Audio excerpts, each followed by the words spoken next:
చెప్తే అండి అసలు ఆయన ఎంత సమరం గారు పడక గదులు అంటే ఈ శృంగార విషయాలు కానీ ఇటువంటి విషయాలు మాట్లాడకూడదు అని పెద్దలు అనేవారట. నువ్వు ఈ వయసు మాట్లాడుకొచ్చి చెడ్డ మాటలు అనేవారట.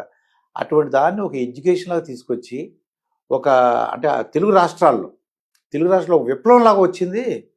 వచ్చి సమరం గారు అంటే ఏంటి అని ఒక సమరం అంటే నిజంగా ఒక ప్రజల్లో ఒక విప్లవంలాగా వచ్చింది సార్. అది అంటే ఈ నాలెడ్జ్ తెలుసుకోవాలి, అది హెల్త్ పాయింట్స్, అది ఏదో శృంగారం అంటే ఏదో పక్కది కాదు, మనం నేర్చుకోవాలి, తెలుసుకోవాలి, దాంట్లో మంచి పాటించాలనేది సమరం గారు తెలిసిందని చెప్పి చాలా మంది చెప్పారండి. అవునండి.